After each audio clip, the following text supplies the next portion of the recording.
Coming up on today's show. You know, when I'm thinking about our outdoor spaces, it's kind of like a big open area. So we really want to think about dividing it into zones and what we want to do in those different areas. So what are you looking at when you look at a space for the first time? It's one of the biggest factors in keeping organized. And as a result, my clients and I usually go through what is a good routine for them. And we do write out routines. Organizing your outdoor spaces today on Keeping You Organized.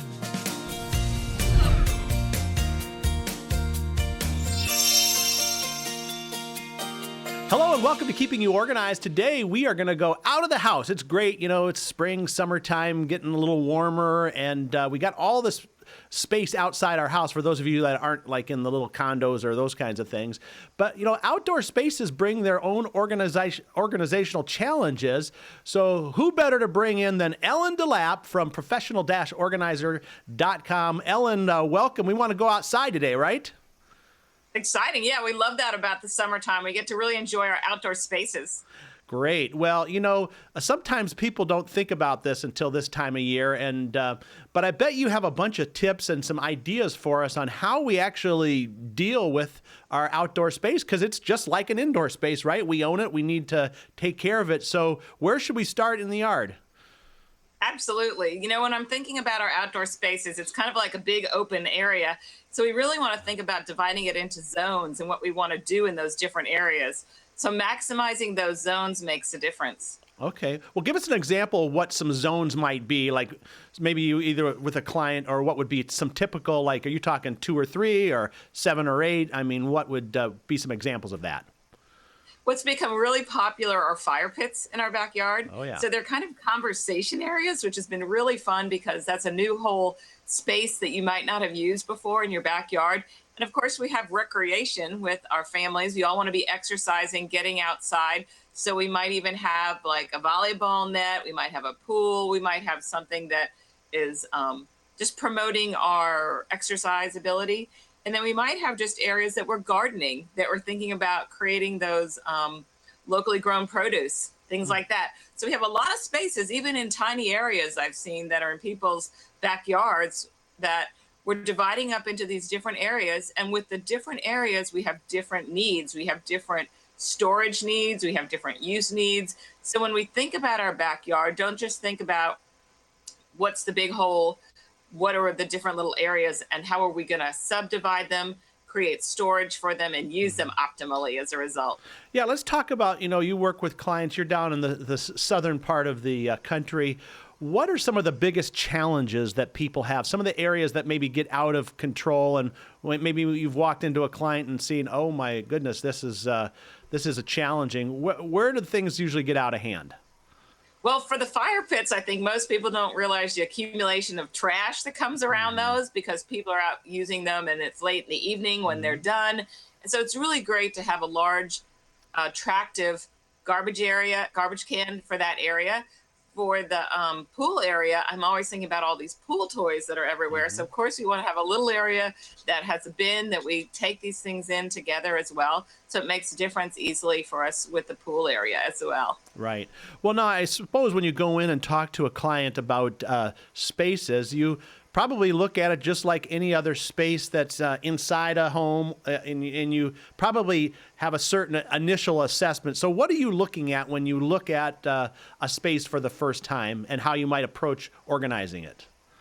Well, I'm looking at what people already have functionally set up. Like, do they have any kind of big picture storage items out there? You know, a lot of times it is a blank space. People have a bunch of chairs. They're kind of not really grouped. So first I start creating those zones with my clients' help, talking about, well, what do you want to use this space for, and what kind of storage needs do we have? There's so many products that are affordable in local big box stores and online that we could easily set up little groupings for them. So that's kind of the big picture. Then we work kind of more micro. So we talk about, well, are we going to be bringing things in and out of the house? Like, what kind of access do we need? What are we going to bring them in with? What are we going to store them with? Are we going to store them in? Are we going to store them out? So we kind of work toward the middle. And then the last, we always talk about maintenance, because that's always a factor for all of us, is like, how are we going to keep this looking the way we want it to? So when we invite people over or we want to use it in the evening, how are we going to be able to say it's so inviting again by maintaining it? Well, let's start in that functionality or functionally appropriate space. And I think about some of the challenges that we have in our backyard, and one of them is just a simple one, but it's like cushions on your patio chairs and benches and things like that, and trying to come up with a way or a system to make it so we remember to bring them in, because we don't want them to get wet. What are some of the things or maybe tools or ways that you can help clients deal with things as simple as just cushions? I love that idea because I think a lot of people struggle with cushions because we really want to keep them as clean as we can. And as a result, there's a lot of boxes that I use that, whoops, losing my microphone there. Okay. There's several boxes that are available that are extra large size, and I've actually lined them with plastic garbage liners so that, again, the cushions stay as clean as possible. And because they're extra large and they're right there, the cushions get into the bins easily, and then you can pull them out easily. Often they have a flat top, so they have a double purpose as a table or stand for food or for beverages, depending. So I like that double use purpose of those type of storage items. Now, do you actually leave those out there and consider them part of the furniture, or is this something that gets moved like in and out? I mean, you're talking something that's waterproof too? Yes, they're very attractive and they're waterproof.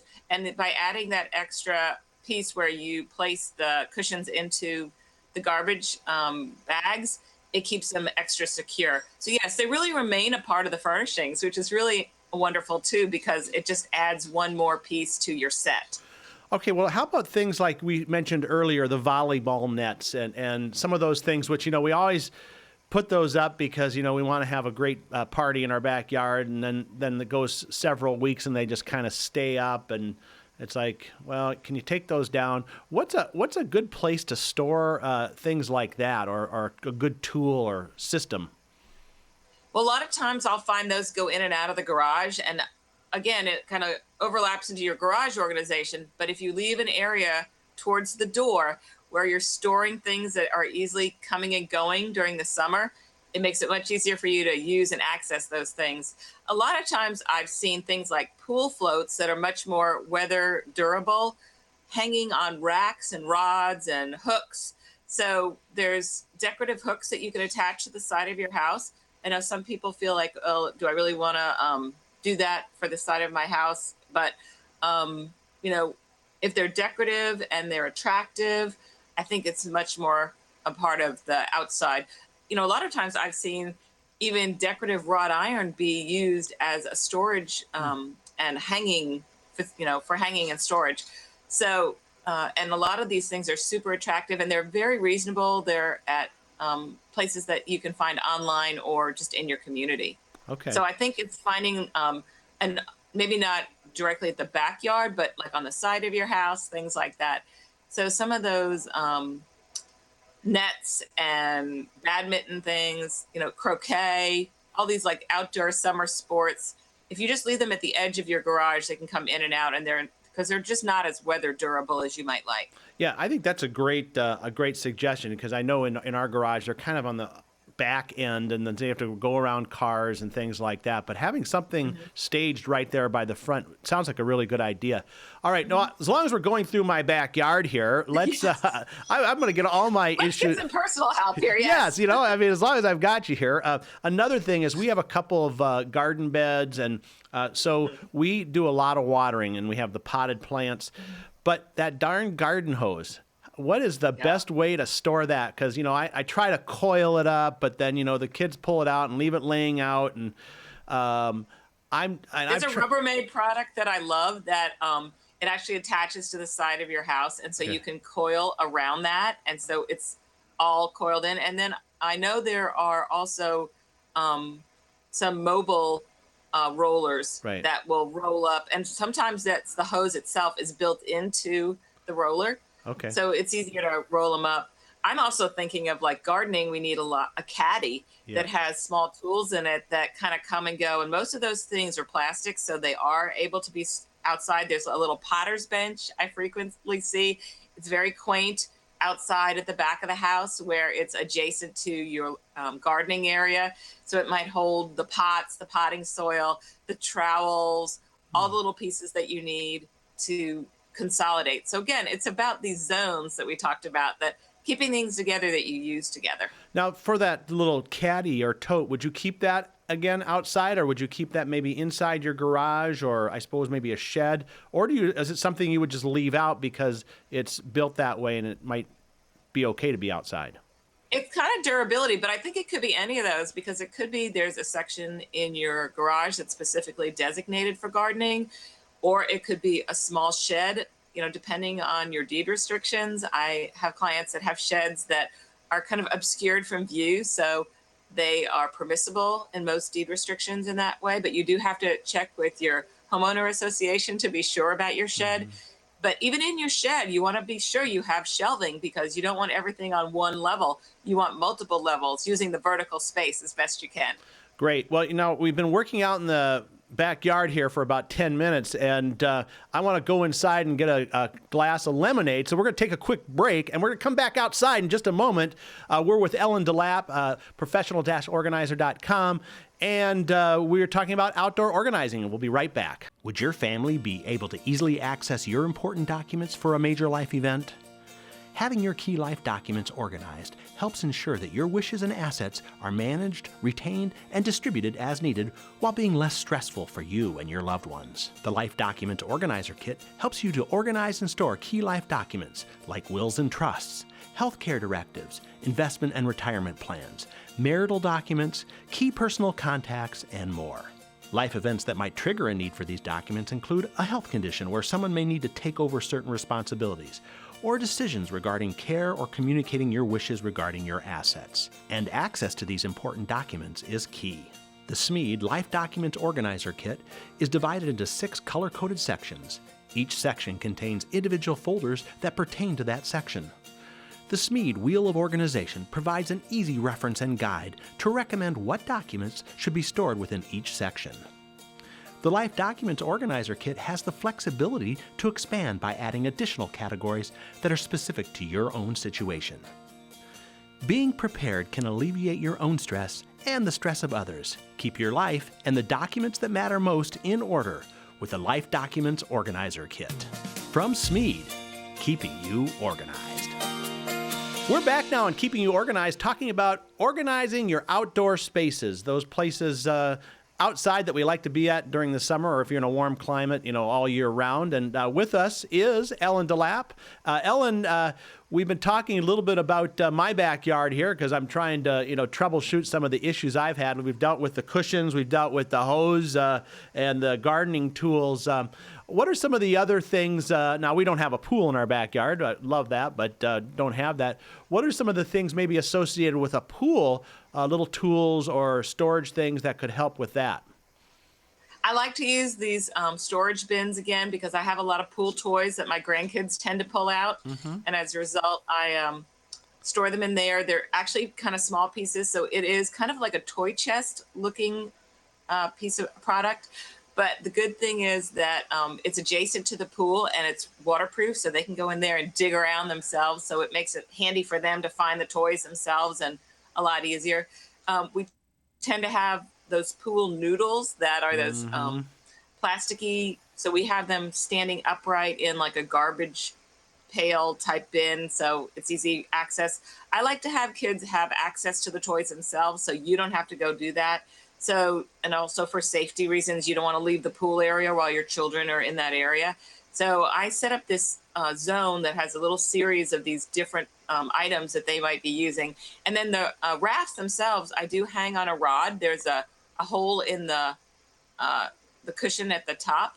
So it's easy for us to access. Now, the adults do have to get it down because it's big and heavy, but it's easy for everyone to get access, and it's right there. We do take all those things in the winter, even in Houston, because we do have, some winter here. But even for people in the north who close down their pools entirely, these would be easy for you to set up for the pool season. Right.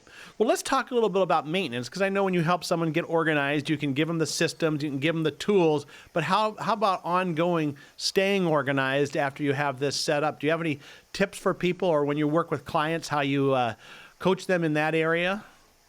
Yes, at the opening of the season, I really tell people to be really discerning about what they've decided to keep and what condition things are in. Because after a number of years, UV, sunlight, all sorts of things, it's deterioration. So you really want to be sure your things are in the condition you want them in, and do a little sprucing up and set aside time for that. Cleaning off your patio furniture, wiping down all the different pieces of equipment you've used, wiping down the benches in your fire pit, things like that. So that's like opening season. And then throughout, once a week, go back through, be sure all the trash is picked up, see what's broken, what you need to replace, and then just some general tidying, just like you tidy any room in your house, so that you're really maintaining your space just like you do inside your home. Now, normally when you work with a client, do you give them a little maintenance sheet or ideas, or here's kind of your plan going forward, maybe even mapping out, or is it just something that you kind of go over with them and say, okay, call me in a couple months and we'll see how you're doing? No, we're always talking about maintenance because it's one of the biggest factors in keeping organized. And as a result, my clients and I usually go through what is a good routine for them, and we do write out routines. I use a time grid with my clients and talk about when will we be going back. A lot of times we're just so busy we don't allow time to go back. So we need to talk about what is it that we're going to go back and do, and what time, and when would that be, and what would that look like. So it's very hands-on as a result. Right. Well, now you're down in the Houston area, right? And at the time of this recording, there's been a lot of flooding and a lot of emergency kinds of situations. Probably don't need the pool. I guess you just hop in the river, right? Even though that's not safe. So we're not recommending that, folks. No. Yes. So Exactly. how about like after a storm, or after some kind of, here in Minnesota, we get, big wind gusts, sometimes tornadoes, sometimes, just things get messed up outside. How do you approach cleaning up after a major event like that? Mainly we need to think about the safety for sure, because you want to be thinking about is your fence down? How severe is your damage? But definitely going back and scanning your yard and being sure what's been affected by the storm. Even small, heavy rains can have a lot of damage. So going back through, being sure everything's out, depending on the trash day you have. Like we have heavy trash on a certain day, be sure things are out for that, be sure it's the right length. So really it's like allocating enough time to be sure that you're doing the maintenance after a significant event like that. And, one of the things that we all need to know is emergencies happen all the time anymore.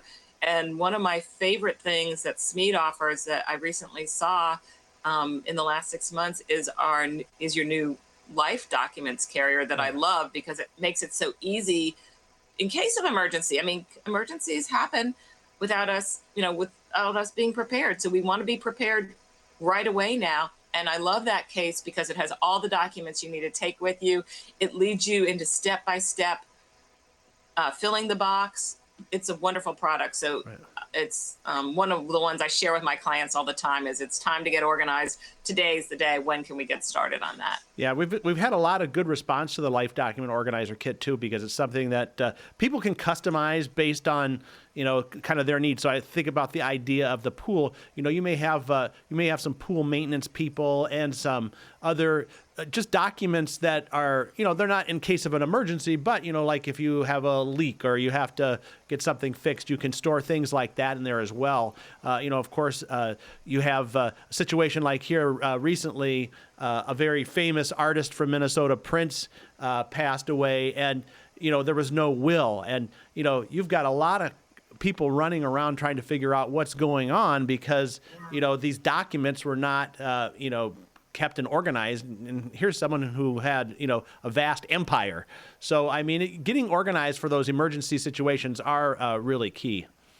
Exactly. And that's just part of summertime too, because it seems like in the summer we have a lot more significant weather of a certain kind that's very devastating. And so it's just part of our summer routine is to be sure that we're ready for any emergency. Yes. Well, we're just about out of time, but I want to give you an opportunity to talk about your business, what kinds of clients you work with. Do you work just locally in the Houston area? Do you work virtually across the states? And how can people get a hold of you? What's your website?